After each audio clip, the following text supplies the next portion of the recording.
Daemon may have been crowned king of the Narrow Sea, but before we crown the guy, let's check his hard drive. Welcome back to Fog Entertainment. It's season 1 of episode 4, House of the Dragon. And I think this one was the worst episode yet. Yeah, for the first 4 episodes, we've had multiple people trying to be heir to the throne, but in this episode we had multiple kings. Even though it didn't really last long, Daemon gave his crown his non-important, non-meaningful title of King of the Narrow Sea. I mean, what even is the King of the Narrow Sea? How can you be the king of an area that is literally being ruled by the actual king anyway? I mean, it doesn't really make much sense to me. I mean, you can be king of the dinner plate, but if there's a king of the house, then he owns the dinner plate, doesn't he? So at the end of the day... It was a poor analogy, but we're getting there. Yeah, we're getting there. We're heading in the right direction. So we begin at Storm's End, where we basically see that Rhaenyra is receiving suitors to become a king or a prince to her, really. So they're looking for her to marry off to... I mean, this is 1 year after last episode. I mean, what is it with the time skips, by the way? Yeah, I mean, I think we've already did it, but we're in 4 episodes in, and I'm going to assume that we're at least 4 years in. Yeah, and in maybe the first episode, there was like a 7-year time skip as well. So, I mean, you're looking at like, what, 12, 13, 14 years? Yeah, but basically none of the suitors here are suitable. They're either too old or too young or just not really that important. So she leaves after being given like an option of...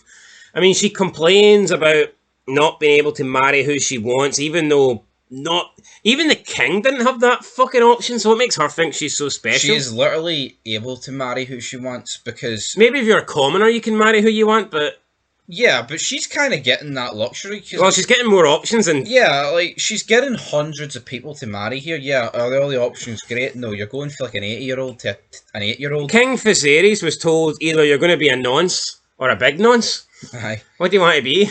A little nonce or big nonce? Big nonce, little nonce. So, like, she got a lot of options here. She doesn't like any of them.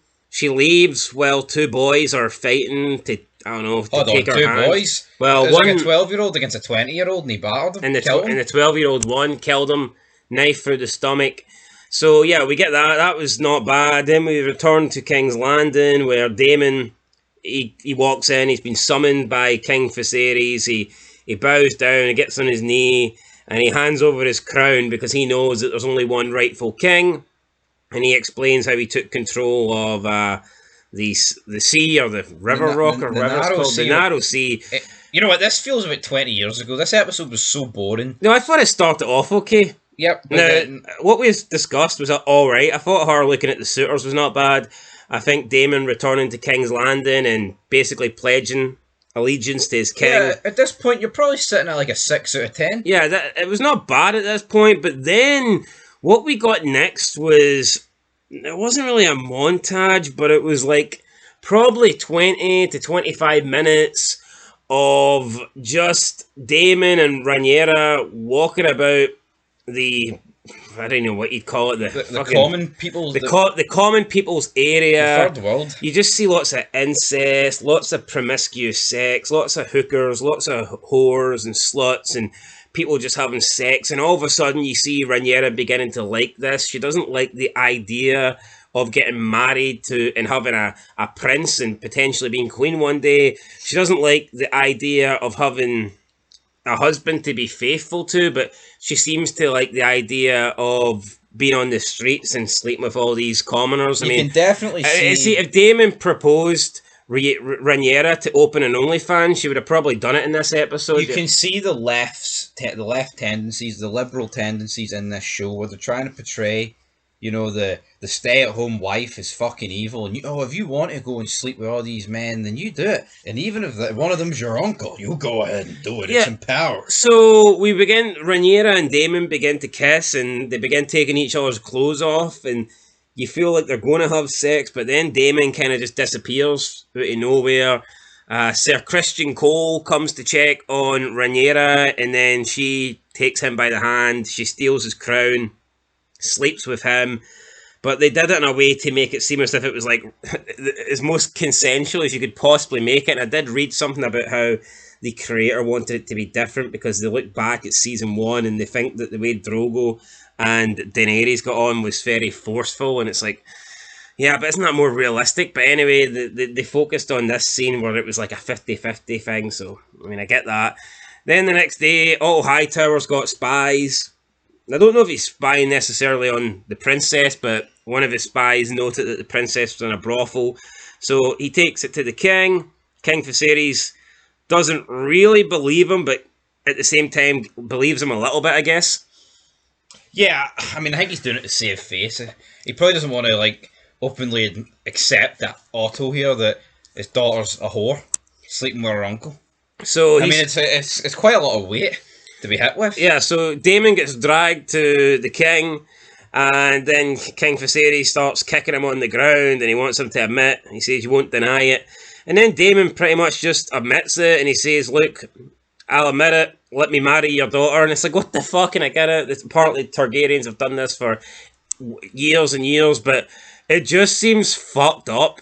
I mean, it's one thing, potentially, if your brother and sister are like the same age or something and you're deciding it between you, but it just seems weird that Daemon is saying to his brother to give his daughter, who must be still underage, I'm assuming at this point, must be like 17. See, for Daemon, right, it sounds like he's literally piled drink into Viserys' daughter, took her into like the common part of the city, shown her this whorehouse.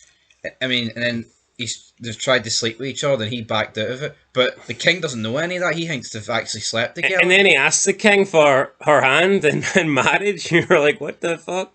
And King Viserys just holds a dagger to his throat and basically allows him to leave and return to be the shitey king of the Narrow Sea and try and hold on to whatever reputation he has left. He may be the shitey king of the Narrow Sea, but this guy, Viserys, is an absolute waster. Like, you get, there's kings, right? Like Robert, who I don't think would have cared, honestly, right? If this was his daughter, as long as he's the fucking king and he gets to do what he wants. But Viserys is like, he does have a bit of honour about him, and he's like, he's a nice guy, but like... Is he too nice? Yeah. Like, you see that there's no way, like, Ned would accept this. This guy should fucking die. Yeah, see if, what's Ned's brother again? Benji? Like, see if Benji, like, say he slept with Sansa, like, and then he wanted to marry her, would Ned be... That's cool. They could do a whorehouse and all that. I mean, I can't imagine Ned would let that slide. And that's on top of everything else he's done, by the way. It's not just this. Yeah, so... No, if Viserys just slit Daemon's throat here, it would be justified. Although, I mean, I guess you could say it's his brother, and he's basically just said, right, you're dead to me kind of deal, so... I mean, he's letting him live, but it appears that he wants nothing else to do with him, so... I mean, I get it. He's honourable, I guess. Maybe he doesn't want to kill his blood, but... It's just a bit strange that he's allowing Daemon to get away with this. He then talks to his daughter about it. She denies it, even though I think she's lying, because she says nothing happened, but something did happen. They didn't go all the way, but... I mean, it looked like the intention was there. Yeah, but Daemon didn't. Daemon pretty much, like... let on that it went all the way. Yeah. He's like, better me than some other random commoner. Yeah, so she kind of denies that it happened, even though she did sleep with Sir Christian Cole, but the king doesn't really know about that. She then complains about how the men can sleep with whoever they want and the women can't. And he said if she was a boy, if she was born a man, she'd be able to sleep with as many whores as she wanted to. And Viserys reminds her, that's true, but you were born a woman. Yeah, and that's just the letter of the law, right? That's these times, but again, because it's made in 2022, they make it all fucking woke. Daemon also said that to him. Yeah, women do not think like this in these times, right? And they're even trying to make Alicent think that way as well when she's sleeping with Viserys. It's so fucking forced, man. Yeah, it's like she's like lying there thinking, oh, fuck, I could have had a different life and been with somebody I wanted to be, but instead I'm stuck with this old king. No, that's the kind of vibes you get. And this is like, I mean, it's not like this is 100 years or whatever after Game of... This is before Game of Thrones. Yeah, and it's not, and it's not that these people can't think for themselves. I look at Game of Thrones to compare it. I mean, like, Cersei thinks for herself, absolutely. Master manipulator in that sense, but it's like they are using 2020 logic in a show that's like so far long ago. I would no, but this would be like Daemon coming in and be like, I think a great idea to reclaim the Narrow Sea would be to hijack a shipment of M16s and fucking Glocks. But no, you can't do that because they don't know about guns like that. Yeah, they don't have guns. I think Cersei's a strong female character that plays within the rules of the timeline. Yes. You know, it's not like Cersei saying, well, I wish I could sleep with as many people as King Robert, and you know, she played within the rules that women had back then to like manipulate and stay on top and have power. But the way that Rhaenyra does it is, but see, it's just not believable. I'm not saying they're trying to hide it, but I'm not saying you have to be eagle-eyed either. But I think if you know your politics, you can clearly see what they're going for here. If you have like a low IQ, right, and you just watch shows for the sake of it, you might not notice it, right? But when you compare it to Game of Thrones, in the same time, it's so fucking obvious on the eye, man.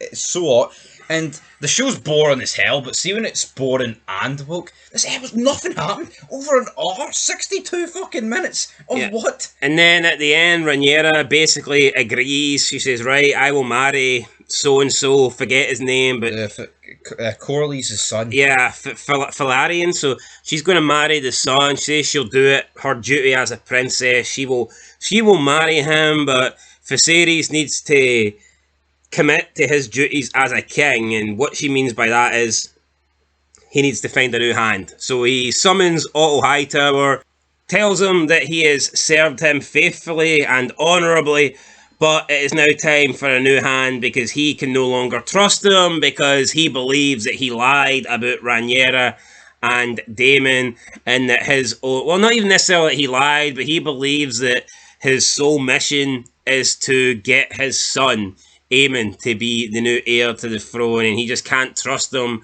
He doesn't think that the throne, the realm, is Otto Hightower's priority now. He thinks he only cares about making sure that his grandson is the heir to that throne, and he also brings up some past stuff about how he may have potentially allowed someone to die or kill someone to get his position as Hand of the King. He kept talking about 5 days. Not quite sure what that is. We haven't really heard about this episode. Yeah, we haven't really heard about this backstory, but we kept getting the 5 days thing. It's so pathetic, right? The two people that manipulate this guy the most are Daemon and his daughter, right? And who is she to make him change his hand? Yeah, she's like, he's like, no matter what, you're marrying this guy, I don't give two fucks. And then she's like, okay, I will, father, but only if you get rid of the Hand of the King. No, it's like, he should be like, no, I'm keeping him. And I feel like Otto Hightower was done dirty here. It's not even like he lied. Obviously, I mean, we don't know if he had spies, right, whatever, but his information was fucking true. It's not like it was fake, not like it was false. This is completely unjust. And he wasn't. He's a little bitch. He wasn't lying to be like deceitful or to actually try and replace Rhaenyra as the heir to the throne. He was legitimately telling the truth. So yeah, really surprised here that he got replaced as Hand of the King. We'll see what happens. You know, my biggest problem with this show is, right? See the fact it's woke. See the fact it's boring. I can almost accept that. Who am I supposed to root for? Yeah, I mean, I think probably my favourite character so far is either King Viserys or Otto Hightower. King Viserys a bit. But so we're 4 episodes in, man, and I'm just looking at it and I'm like, I just don't care about any of them. Seeing Game of Thrones, like, you were rooting for Ned Stark. I think, like, Jon Snow going to the wall. Like, Tyrion, yeah, he's a Lannister, but he's funny. You know, like, Robert as well. I don't, like, when he was speaking with Ned, he was likeable. I mean, yeah, he was a bit of a prick, but you watch this and it's like, I don't care for Daemon. I don't care. I hate Rhaenyra. I really don't like her. See if we're taking the first 4 episodes of Game of Thrones and we're taking the first 4 episodes of House of the Dragon, and we are ranking all the characters from both shows. How far do you think you go down the list until you come to a House of Dragon character? So if you're ranking both shows' characters in the same list, and you're starting at the top for the best character after 4 episodes of each series, how far down the character list do you think you're going until you insert a House of the Dragon character? Because I'm thinking you're probably maybe at least 15, 20. Easily. Because, I think there's only 4 characters in this show that are worth a damn. Otto, Daemon, Rhaenyra, and Viserys. And I don't like any of them, really. Like, I mean, Otto Hightower seems alright, but I mean, there's nothing to him. The members of the council are just fucking boring. There's not one bit of personality there. The other people that they've introduced, like the guys at the Narrow Sea, apart from Daemon, who cares? You've got the dragons flying about. Oh, the dragons. It's so bad. I mean, this show is so fucking bland and cookie cutter. It is literally, you know what it just reminds me of? Yeah, we're a spin-off, we're a sequel of Game of Thrones, and we're going to milk it, but we're not going to fucking put any sort of effort into it. The problem is, it started off okay. And got worse. And it's got worse. So, when you start off okay, you need to try and get better, but no, it's getting worse. And yeah, this was a poor episode. I thought it ended okay, and I thought it began okay, but there was like a 25-30 minute in the middle there that, I mean, they literally did spend way too long on Daemon and Rhaenyra just going through and it's like, I am just sick of the sex scenes. It's like every 5 minutes you're looking and there's just fucking random people having, like, why does it need to be every episode? We get it, right? It's going on, but do they need to show it constantly? Yeah, it's almost like it's OTT. It's almost like it's, we know this is poor, but sex sells, so we're just going to try and include as many sex scenes as we can. Yeah. See, Game of Thrones, actually, no, I think there was too many sex scenes in Game of Thrones, but compared to House of the Dragon, there's barely any. Feels like every corner you turn around. But they were throwaway in Game of Thrones, I feel like. They were to start a scene or end a scene. See this middle part of this episode, like you touched upon it, it was like fucking 25 minutes. Even the play they did, mocking the family, it was like a drag queen show. You had like men with makeup pretending to fucking fire out kids. Yeah, and like they're bashing the princess and she's just standing there watching it. Same with Daemon, yeah, it's fat. This would be the equivalent of someone doing a play and Joffrey's sitting there watching it and they're bashing him. Yeah. Joffrey would demand the Hound kill them all. So kill him, dog. Anyway, I'm going to give this a 3 out of 10. Yeah, really poor. And just incestuous, man. Yeah, I'm giving it a 4, so a 3.5 out of 10. Easily the worst episode so far. It's like, they could have created so much friction out of Daemon and Rhaenyra doing that. And Viserys pretty much sweeps it under the carpet and gets rid of the guy that brought it to his attention for no reason. Like, I think almost like everything that was done this episode was undone by the ending, though. Yeah, it's like, why not continue that on for an episode? Like, does Viserys believe it, or like, what's he going to do about it? Pretty much at the end here, you were right. My brother's a bastard, my daughter's a whore, but I've made a deal with her in order for her to get married. I'll have to get rid of you, so sorry about that, mate.